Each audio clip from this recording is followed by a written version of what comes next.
இடத்தின் உரிமை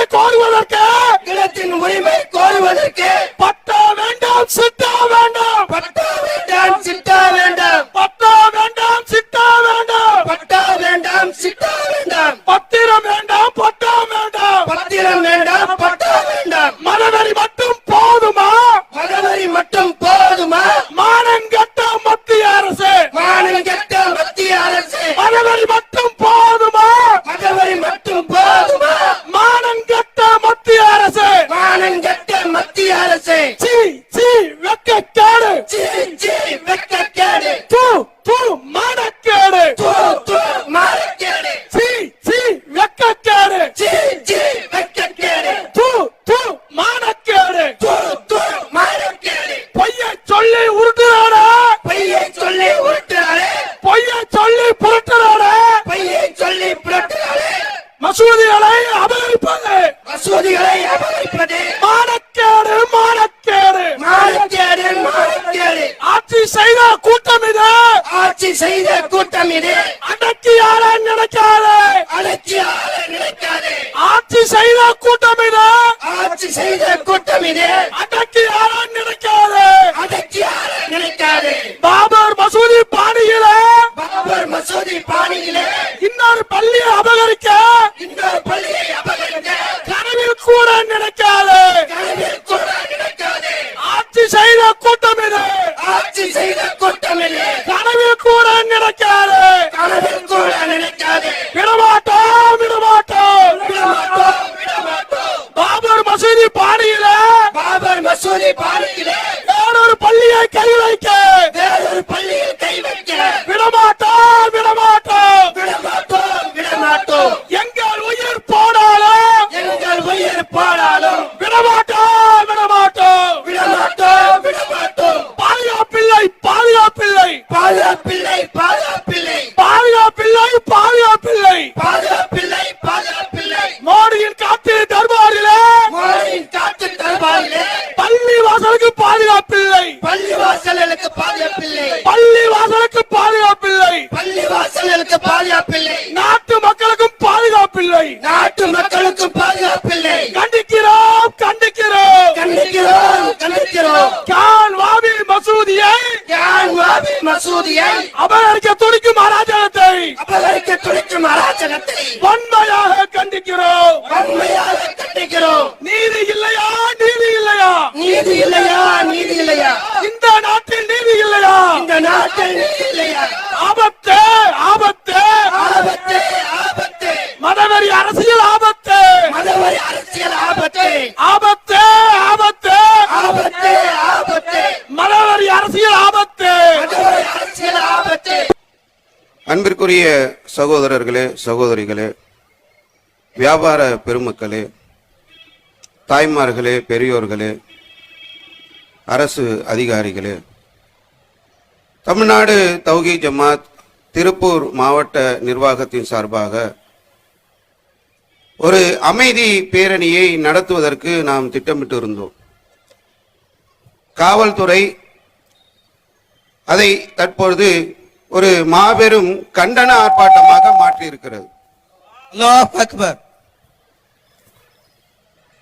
இந்த ஆர்ப்பாட்டம் எதற்காக நடக்கிறது என்பதை நம்மை சுற்றி நிற்கக்கூடிய தொப்புள்குடி உறவுகளுக்கு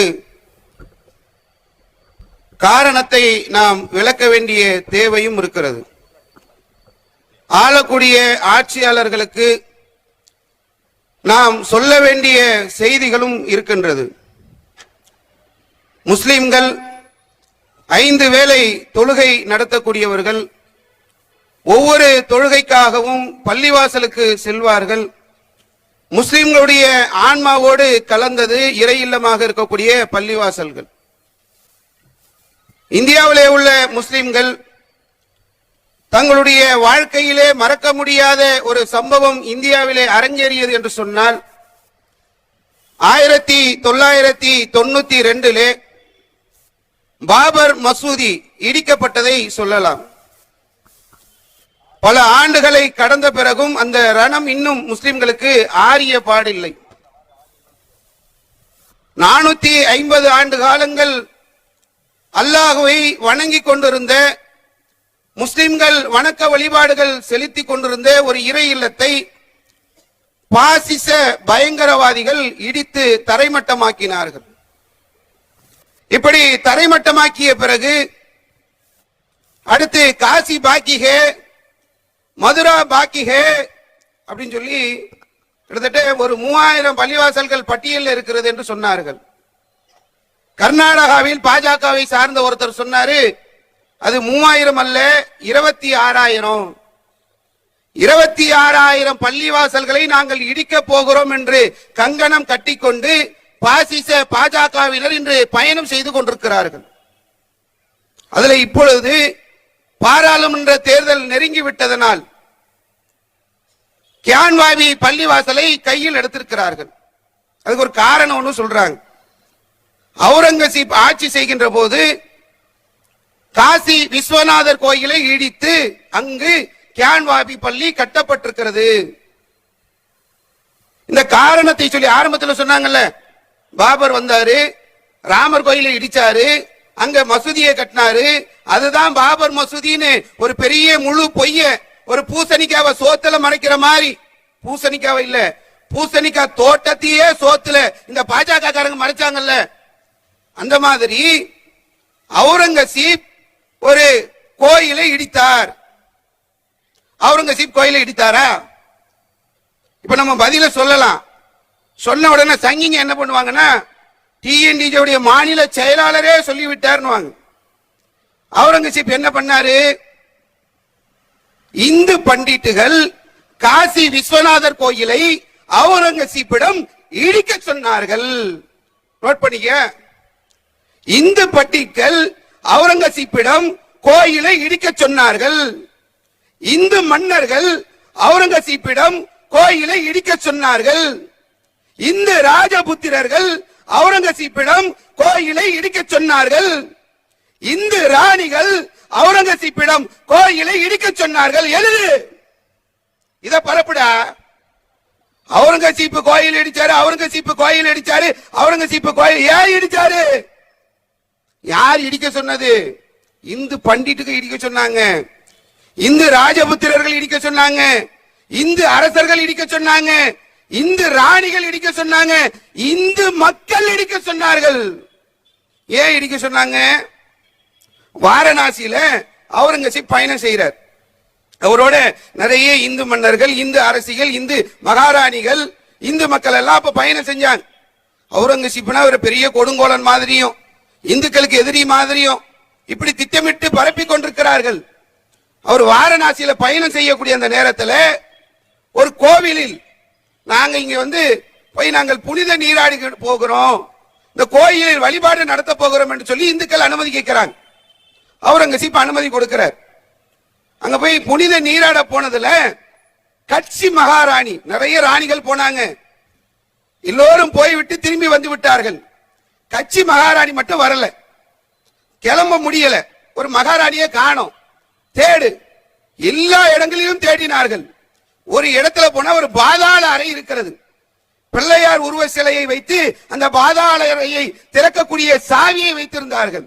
அதை திருப்பின உடனே பாதாள அறை திறக்குது.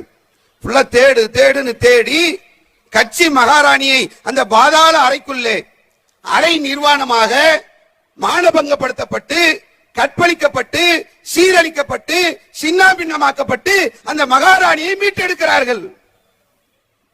அப்பொழுதுதான் இந்து பண்டிட்கள் சொன்னார்கள், இந்த கோயில் தீட்டுப்பட்டு விட்டது.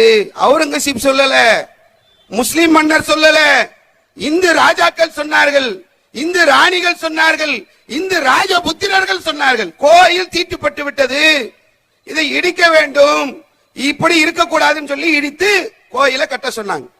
இது நடந்த வரலாறு.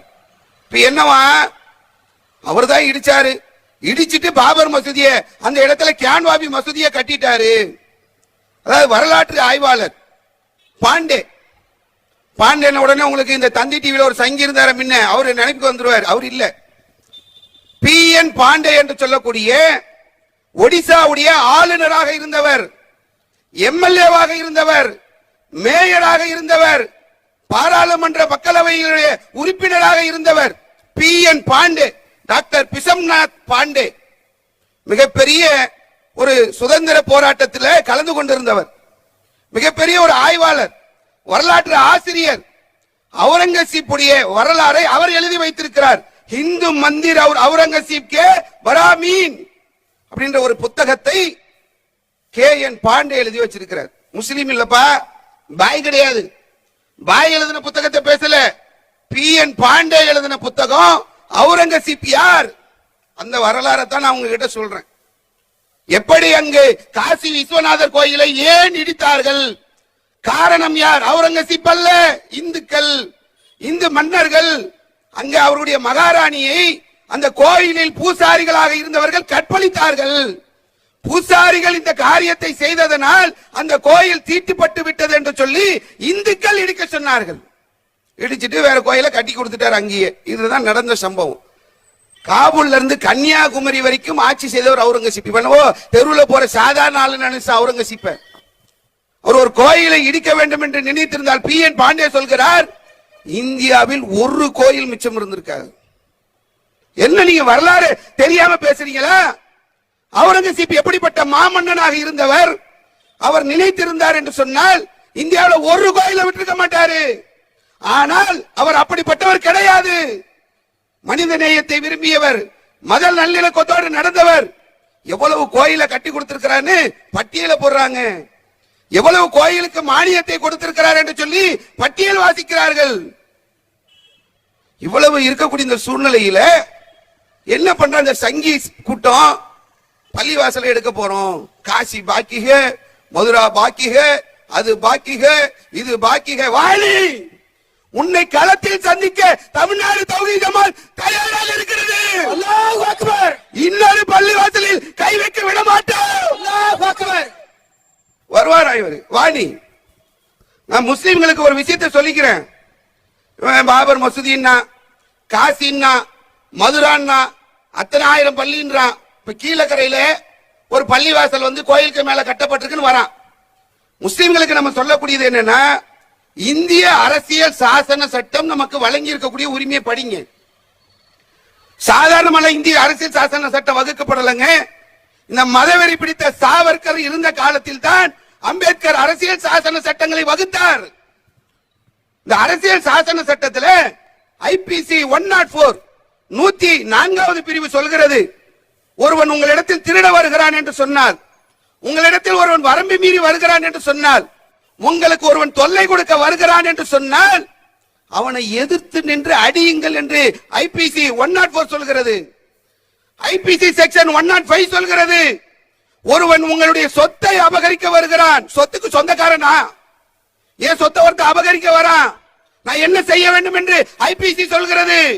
என்னுடைய சொத்தை பாதுகாப்பதற்கு அந்த எதிரியிடம், அந்த திருடனிடம், அந்த அயோக்கியனிடம் எதிர்த்து நான் சண்டையிட வேண்டும் என்று IPC செக்ஷன் 105 சொல்கிறது.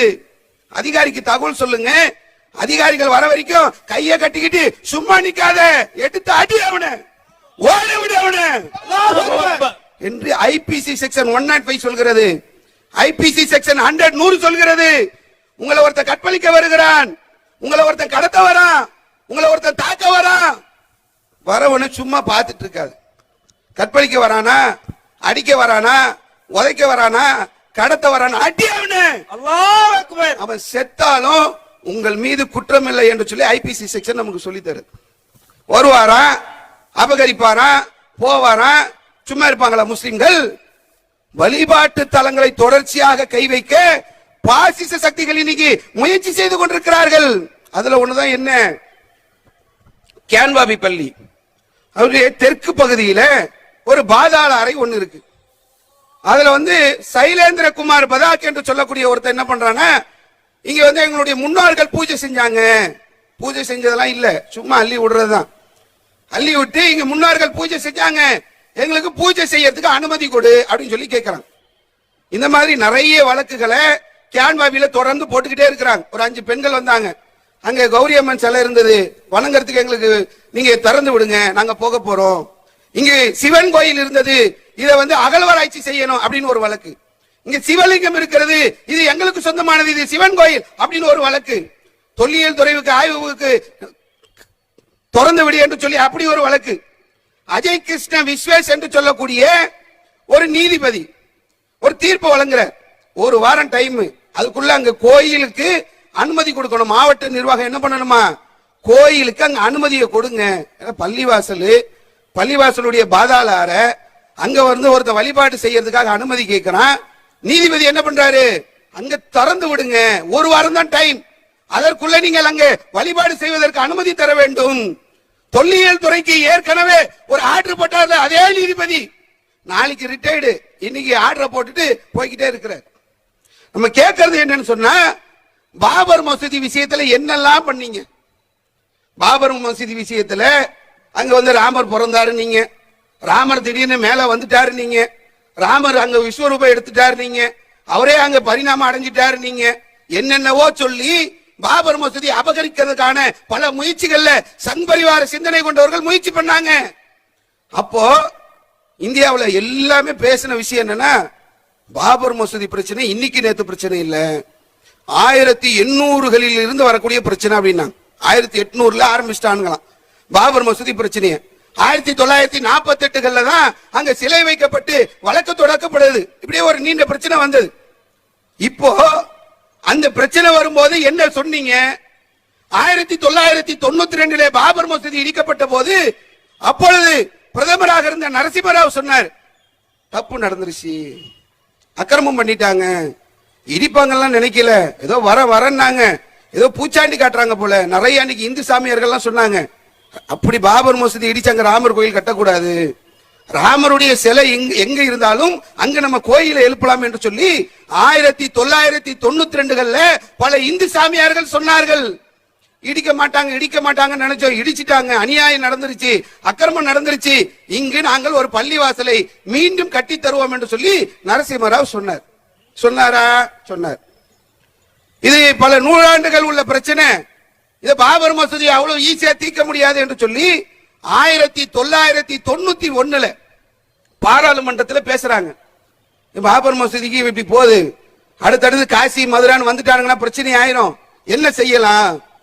அது பாபர் மசூதியை மட்டும் விட்டுருவோம், இருக்கக்கூடிய மற்ற எல்லா வழிபாட்டு தலங்களையும் பாதுகாப்பதற்கு ஒரு சட்டத்தை நாம் கொண்டு வருவோம் என்று சொல்லி 1991 மத வழிபாட்டு அந்த பாதுகாப்பு சட்டம் கொண்டு வரப்படுகிறது.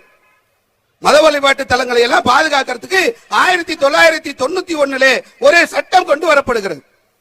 அதிகாரிகள் இருக்கிறீங்க, அதிகாரிகள் கிட்ட நான் கேட்கிறேன், சட்டம்னு போடுறாங்கல்ல, எதுக்கு இந்த சட்டம்? எதுக்கு 1991 மத வழிபாட்டு தல சட்டம் கொண்டு வந்தாங்க. மத வழிபாட்டு தலங்களை பாதுகாக்க போறோம்.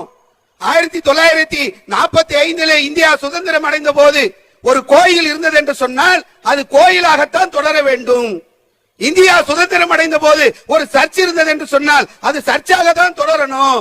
ஒரு பள்ளிவாசல் இருந்தது என்று சொன்னால் அது பள்ளிவாசலாகத்தான் தொடர வேண்டும் என்று சொல்லி 1991 ஒரு சட்டத்தை பாராளுமன்றத்தில் பாஸ் பண்ணாங்கல்ல. சட்டம் எதுக்கு? அதிகாரியை கேட்கிறேன், அதிகாரிகள் சொல்லுங்க, சட்டம் எதுக்கு? சும்மா பேப்பர்ல எழுதி வச்சு அழகு பார்க்கவா? திருடன் வரான், சட்டத்தை வச்சுக்கிட்டு திருடன் அனுப்பிடுவீங்களா? கற்பழிச்ச வரான், பயங்கரவாதி வரான், ஒவ்வொருத்தனையும் இப்படிதான் சட்டத்துல இருக்கப்பா நீ போப்பான்னு அனுப்பிடுவீங்களா? எதுக்கு சட்டம்? நாக்க வலிக்கிறதுக்கா சட்டம்? 1991 ஒரு சட்டத்தை கொண்டு வரீங்க, இனி மத வழிபாட்டு தலங்கள் தாக்கப்படாது, தகர்க்கப்படாது, பாதுகாக்கப்படும் என்று சொல்லி சட்டத்தை கொண்டு வந்து விட்டு நீ சட்டத்தை நீங்க குப்பையில தூக்கி போறீங்க என்று சொன்னால் எதுக்கு தெரியல. முஸ்லிம் சமுதாயம் என்ன பண்ணும்? நான் அதிகார வர்க்கத்தை கேட்கிறேன், வெகுஜன மக்களை கேட்கிறேன், பொது மக்களை கேட்கிறேன், ஆட்சியாளர்களை கேட்கிறேன், என்னப்பா செய்யறது? சட்டத்தை போட்டு பேப்பர்ல வைக்கிறதுக்கு தான் சட்டமா? ரஞ்சன் கோகாய் பாபர் மசூதி தீர்ப்பு எழுதினவர், தீர்ப்பு எழுதிட்டார். அதற்கு பிறகு அவருக்கு மாநிலங்களவை பதவி தரப்படுகிறது. காரணம் சொல்லுங்க, நான் அதிகாரிகளை தான் கேட்கிறேன். ரஞ்சன் கோகாய்க்கு மாநிலங்களவை உறுப்பினர் பதவி தந்ததற்கு காரணம் என்ன? சதாசிவத்திற்கு கேரளாவுடைய ஆளுநர் பொறுப்பு தரப்பட்டது, காரணம் என்ன? பாஜக கார ஒருத்தருக்கு பொறுப்பு தரான்னா பாஜக கட்சிக்காரனா இருக்கணும், இல்ல பாஜகவுடைய உறுப்பினரா இருக்கணும், இல்ல பாஜகவுக்கு தேர்தல் பிரச்சாரம் பண்ணிருக்கணும், இல்ல பாஜகவுக்கு ஏதாவது அவன் செஞ்சிருக்கணும், இல்ல பாஜகவோடு கட்சி தொடர்புல இருப்பாங்கல்ல அப்படியாவது இருக்கணும். ரஞ்சன் கோகாய்க்கும் பாஜகவுக்கும் என்னடா தொடர்பு சொல்லுங்க. ஒரு நீதிபதி தீர்ப்பு வழங்குகிறார், தீர்ப்பு வழங்கிய பிறகு ஓய்வு பெறுகிறார், அவருக்கு மாநிலங்களவை பொறுப்பு தரப்படுகிறது என்று சொன்னால் சட்டம் எதுக்கு? சட்டம் பேப்பர்ல இருக்குமா? சட்டத்தை வச்சு ஒரு நாக்குதான் வலிக்கணுமா? சட்டத்தை குப்பை தொட்டியில போடுவீங்களா? சட்டத்தை கடைபிடிக்க மாட்டீர்களா? சட்டம் என்பது இங்கு கேவலமாக மாறிக்கொண்டிருக்கிறது. சகோதரர்கள் வசூலுக்காக வராங்க. பாசிச சக்திகள் அடுத்தடுத்து களத்துக்கு வந்துகிட்டே இருக்கிறாங்க. அந்த பள்ளி இந்த பள்ளின்றான், அந்த சட்டம் இந்த சட்டம்ன்றான். இப்ப உத்தரகாண்ட்ல பொது சிவில் சட்டத்தை கொண்டு வந்திருக்கிறான். தொடர்ச்சியாக போராட்ட களத்தில் பயணிக்க வேண்டிய ஒரு நிலையை ஆளக்கூடிய பாசிச சக்திகள் நமக்கு ஏற்படுத்திக்கிட்டே இருக்கிறாங்க. அதனால மாவட்ட நிர்வாகம் உங்க இடத்துல வசூலுக்கு வருவாங்க. இன்ஷால்லா அதிகமா வாரி வழங்குங்க. சட்டத்தை வைத்துக் கொண்டு அதிகாரிகள் என்ன செய்யறாங்கன்னு நமக்கு தெரியல. என்ஐஏ ரைடுன்னு ஒண்ணு வருதுங்க. இன்னைக்கு சென்னையில மாவோயிஸ்டுகளோடு தொடர்புல உள்ளவங்களை நாங்க செக் பண்ண போறோம்னு ஹைதராபாத்ல இருக்கக்கூடிய என்ஐஏ அதிகாரிகள் சென்னைக்கு வந்திருக்கிறாங்க. ஒரு 2-3 நாளைக்கு முன்னாடி பார்த்திருப்பீங்க. நாம் தமிழர் கட்சியை சார்ந்தவங்க 6 பேருடைய வீட்டுல வந்து என்ஐஏ ரைடு. ஏன் என்ஐஏ ரைடு எதுக்கு வந்தீங்க? என்ஐஏ ரைடு வர்றதுக்கு என்ன காரணம்? நாங்கள் நாட்டை பாதுகாக்க போகிறோம், நாட்டில் மோதல்கள் ஏற்படக்கூடாது, நாட்டில் தீவிரவாதம் வரக்கூடாது. இதுக்கு தானே வர. நீங்க எதுக்குப்பா வரீங்க? மாவோயிஸ்டுகளை பிடிக்க போறோம், நாம் தமிழரை பிடிக்க போறோம்னு வந்தல்ல. என்ன காரணம் தெரியுமா? நாம் தமிழர் கட்சியில என்ஐஏ ரைடு போயிருக்கான். என்னடா காரணம் சொல்லி கேட்டா, யாரோ ஒருத்தர் யூடியூப்ல துப்பாக்கி செய்வது எப்படின்னு சர்ச் பண்ணானா, துப்பாக்கியை தயாரிப்பது எப்படின்னு நாம் தமிழர் கட்சியில முன்னாடி பொறுப்புல இருந்த ஒருத்தன் சர்ச் பண்ணி இருக்கான். உடனே என்ஐஏ ரைடு வந்துட்டாங்க. நல்லதுதான்.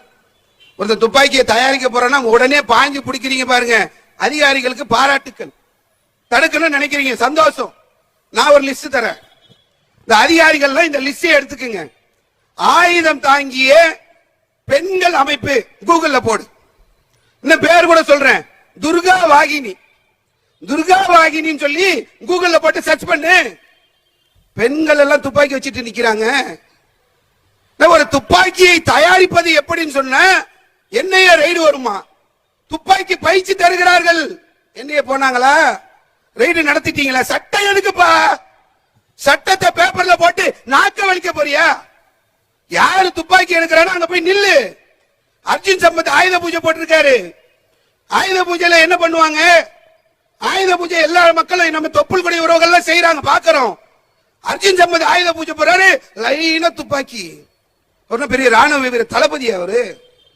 அர்ஜுன் சம்பத் கையிலேயே துப்பாக்கி. என்ன ரைடு பண்ணீங்களா? யஸ்வந்த் சிண்டே என்று சொல்லக்கூடிய ஒருத்தர் கோர்ட்ல போய் அபிடேவிட் தாக்கல் பண்றாரு. எங்களுக்கு சட்டம் எதுக்குன்னு தெரியல, அதிகாரிகள் எதுக்குன்னு தெரியல, அதிகார வர்க்கம் என்ன செய்றீங்கன்னு தெரியல. நாட்டில் அமைதி இருக்கணும், நாட்டில் பாதுகாப்பு இருக்கணும், நாடு நலமாக இருக்க வேண்டும் என்று சொன்னால் சட்டம் கரெக்டா இருக்கணும், அதிகாரிகள் வேலை செய்யணும். என்னையே ரைடு போகக்கூடிய நீங்க யஸ்வந்த் சிண்டே கோர்ட்ல அபிடேட் போட்டாரு. இந்தியாவில் நடந்த பல குண்டுவெடிப்புகளுக்கு RSS தான் காரணம். நான் சொல்லல. RSSல 25 வருஷமா பயணம் செய்த யஸ்வந்த் சிண்டே சொல்லுகிறார், நாங்க தான் குண்டு வச்சோம், நாங்க தான் அதற்கு போய் பயிற்சி எடுத்தோம் என்று சொல்லி யஸ்வந்த் சிண்டே சொல்றாரு. யஸ்வந்த் சிண்டேவை காஷ்மீருக்கு கூட்டு போனாங்களாம், குண்டு தயாரிக்கிறது எப்படி சொல்லி கொடுக்க. என்ன பண்றீங்க என்ஐஏ அதிகாரிகள்? அதிகாரியுடைய வேலை என்ன? ஒரு சட்ட புத்தகத்தில் வைக்கிறது தானா? அங்க ரைடு இங்க ரைடு, அமலாக்கத்துறை வந்துட்டாங்க, என்ஐஏ வந்துட்டாங்க, இடி வந்துட்டாங்க. என்னப்பா இது? செந்தில் பாலாஜி வீட்டுல ரைடு, பொன்முடி வீட்டுல ரைடு, அங்க அமலாக்கத்துறை வந்துட்டாங்க. நான் கேட்கறது என்னன்னா, தவறு செய்யறவங்க தண்டிக்கப்படணும். ரைடு பண்ணுங்க, தப்பு கிடையாது. இவங்க மட்டும்தான் தப்பு பண்றாங்களா? பாஜக ஊழல் இல்லையா? பாஜக கரைபடாத கைக்கு சொந்தக்காரர்களா? குதிரை பேரை பேசிட்டு இருக்கிறாங்க. ஒரு எம்எல்ஏக்கு 25 கோடி, 100 கோடி, 150 கோடி. எங்கிருந்து வந்தது பணம்? 1 மீட்டர் ரோடு போடுறதுக்கு 250 கோடி ரூபாய். இது ஊழல் இல்லையா? சட்டத்தை பேப்பர்ல எழுதி வச்சுக்கிட்டு இங்க தீர்ப்புகள் மாற்றி எழுதப்படுகிறது. இந்த நேரத்தில் நாங்கள் உங்களுக்கு ஒன்று சொல்லிக் கொள்கிறோம், நீ எழுதக்கூடிய தீர்ப்புகளை எழுதிக்கொள். இது இந்த உலகத்தில் மட்டும்தான். மறுமை என்ற ஒன்று இருக்கிறது. இந்த உலக ஆதாயத்திற்காக, உலகத்துடைய பதவிகளுக்காக, உலகத்தில் கிடைக்கக்கூடிய இந்த ஆசைகளுக்காக இஸ்லாமிய சமுதாயத்தை வஞ்சிக்கக்கூடிய தீர்ப்புகளை எழுதினால் மறுமையிலே மிகப்பெரிய ஒரு நிலையை சந்திக்க வேண்டி இருக்கும் என்பதை நம்ம அந்த நீதிபதிகளுக்கு சொல்லிக் கொள்கின்றோம். மதவெறி அரசியல் இதுதான் இங்க மெயின். இங்க வழிபாட்டு உரிமை முஸ்லிம்களுக்கு கிடையாது, ஆடை உரிமை முஸ்லிம்களுக்கு கிடையாது, உணவு உரிமை முஸ்லிம்களுக்கு கிடையாது, வாழ்வதற்கு முஸ்லிம்களுக்கு உரிமை கிடையாது, திருமணம் செய்வதற்கு முஸ்லிம்களுக்கு உரிமை கிடையாது. எல்லாம் போட்டுக்கிட்டே இருக்கிறான். அதாவது எங்களுக்கு நல்லா தெரியும், ஒரு தெரு பொறுக்கி இருக்கானா, ஒரு தெரு பொறுக்கிய எப்படி ஹேண்டில் பண்ணணும்னு எங்களுக்கு தெரியும். ஒரு ரவுடி இருக்கிறானா, ஒரு ரவுடியை எப்படி ஹேண்டில் பண்ணணும்னு எங்களுக்கு தெரியும். இந்த பாசிச ஆட்சியாளர்களை எப்படி ஹேண்டில் பண்ணணும்னு அல்லாஹ்வுடைய தூதர் எங்களுக்கு கற்றுத் தந்திருக்கிறார். அநியாயக்கார ஆட்சியாளனுக்கு எதிராக சத்தியத்தை சொல்வது, உண்மையை சொல்வது அப்ரலு ஜிகாத்.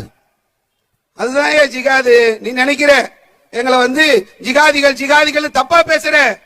அநியாயம் செய்யக்கூடிய ஆட்சியாளர்களுக்கு எதிராக சத்தியத்தை உணர்த்துவது, இதுதான் சிறந்த ஜிகாத். இந்த ஆட்சியாளர்கள் இருக்கிறீங்கல்ல, இவங்களுக்கு நம்ம சொல்லக்கூடியது என்னன்னா,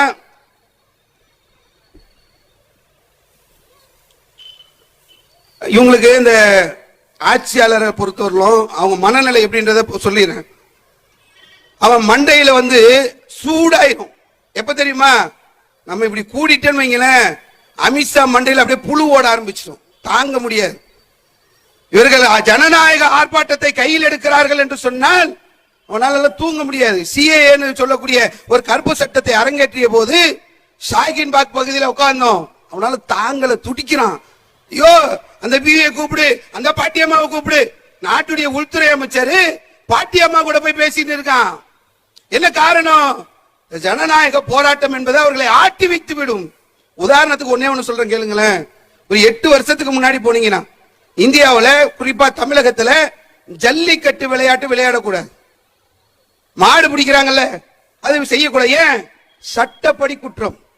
ஜல்லிக்கட்டு விளையாடுவது சட்டப்படி குற்றம். இவங்க என்ன பண்ணாங்க? மக்கள், அது எங்க மத நம்பிக்கை, எனக்கு அனுமதி கொடுன்னு ஹைகோர்ட்டுக்கு போனாங்க. ஹைகோர்ட்ல இருந்து சுப்ரீம் கோர்ட் போனாங்க, சட்டமன்றத்தில் பேசுறாங்க, பாராளுமன்றத்தில் பேச, எல்லா இடத்திலும் பேசிட்டான். உயர் நீதிமன்றம், உச்ச நீதிமன்றம், சட்டமன்றம், பாராளுமன்றம் எல்லா இடங்களிலும் பேசினாலும் பதிலே கிடைக்கல. இங்க அப்ப ஓபிஎஸ் இருந்தாரு, இங்க இருந்து அங்க பேசணுன்றாரு, அங்க இருந்து இங்க பேசணுன்றாங்க, உச்ச நீதிமன்றம் வழக்கு இருக்குன்றான், எல்லாம் இருந்துச்சு.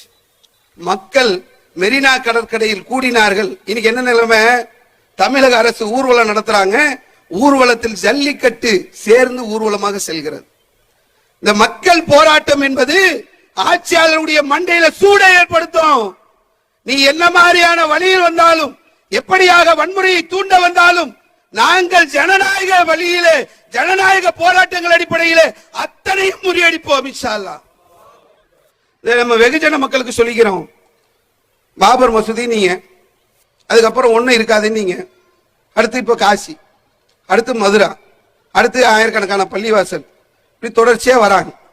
என்ன செய்றீங்க? நான் என்ன கேட்கறேன்னா, பாபர் மசூதி, பாபர் பிறந்தாருன்றதுக்காக பாபர் மசூதி இடிச்சீங்களா? பாபர் அங்க ராமர் அவதாரிச்சதுக்காக இடிச்சீங்களா? ராமர் அங்க பிறந்தாருன்றதுக்காக இடிச்சீங்களா? அயோத்தியில ராமர் பிறந்த இடம் பல 100 இடங்களை சொல்றான். ராமர் சிலை எங்க இருந்தாலும் கோயில் கட்டலான்னு பூசாரிகள் சொல்லும் போது அநியாயமாக பாஜக அதை கையில் எடுத்தான். பாஜகவுக்கு அடையாளம் கொடுத்ததே பாபர் மசூதி தான். இதை தெரிஞ்சுங்க. முதல்ல 1990களிலே பாபர் மசூதி பிரச்சனையை வைத்துத்தான் உலக அரங்கிலே பாஜக அறிமுகமாச்சு. இன்னைக்கு ரஜினி இங்கிருந்து போறாரு, கூத்தாடி, தனுஷு போறாரு, பாரதி பாஸ்கர் போறாங்க, டெண்டுல்கர் போறாரு. நான் உங்களை பார்த்து கேட்கறது என்னன்னா, இத்தனை 25-30 கோடி முஸ்லிமுடைய உணர்வுகள் ஒரு பாஜக என்ற பாசிச கட்சியினால் இடித்து தரைமட்டமாக்கப்பட்டுக் கொண்டிருக்கிறது.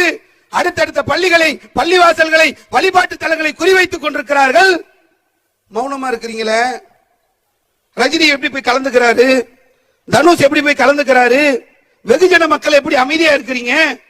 அதிகார வர்க்கம் தான் கை கட்டி நிற்கிறது என்று பார்த்தால் மக்களுமா களத்தில் எங்களோட சேர்ந்து இருக்க வேண்டாமா? நான் கேட்கிறேன், என்னுடைய தொப்புள் கொடி உறவுகளை கேட்கிறேன், களத்தில் எங்களோடு இணைந்திருக்க வேண்டாமா? உங்களுக்கு ஒரு கஷ்டம்னா ஓடி வந்து நின்னமே. இதுக்கு முன்னாடி திருப்பூர்ல, மணிப்பூர்ல பாதிக்கப்பட்ட பெண்ணுக்காக இந்த பெண்கள் நின்றார்களே. மணிப்பூர்ல பாதிக்கப்பட்டது முஸ்லிம் பெண்ணா? அதற்காக ஓடாடி இந்த மக்கள் நின்றார்களே. வெகுஜன மக்கள், உங்களுடைய அமைதி என்பது இந்த பாசிச சக்திகளுடைய இந்த பயங்கரவாத செயல்களுக்கு ஊறு போடக்கூடியதாக, அதை வளர்க்கக்கூடியதாக இருக்கிறது. உங்க மௌனத்தை கலையுங்க. ஆசிச ஆட்சியாளர்கள் உணரக்கூடிய அளவிற்கு உங்களுடைய எதிர்ப்புகளும் இருக்க வேண்டும். முஸ்லிம்களுடைய வழிபாட்டு தலங்களை ஏன் குறிவைக்கிற? எத்தனை நிலையில எவ்வளவுதான் அவங்க பொறுமையாக இருப்பார்கள் என்று சொல்லி வெகுஜன மக்கள் குரல் எழுப்ப வேண்டும். எங்களுடைய கோரிக்கை என்னவென்று சொன்னார், இந்தியாவிலே இது மத சார்பற்ற நாடு. முஸ்லிம்களுடைய மத வழிபாட்டுகள் அந்த மத வழிபாடு அந்த இடங்கள் பாதுகாக்கப்படணும். மத வழிபாட்டு தல பாதுகாப்பு சட்டம் 1991 அது நடைமுறைப்படுத்தப்பட வேண்டும். எங்களுடைய மத வழிபாட்டு தலங்கள் எல்லாம் அதனுடைய பாதுகாப்பை உறுதி செய்ய வேண்டும். அதுதான் எங்களுடைய கோரிக்கை. இதை நிறைவேற்றவில்லை என்று சொன்னால் அதை நிறைவேற்றுகின்ற வரை எங்களுடைய போராட்டம் ஓயாது ஓயாது ஓயாது என்று சொல்லி முடித்துக் கொள்கின்றேன். வாகர் தவானான் அப்துல்லாஹி ரபில் ஆலமீன். அஸ்ஸலாமு அலைக்கும் வரஹ்மத்துல்லாஹி வபரகாத்துஹு.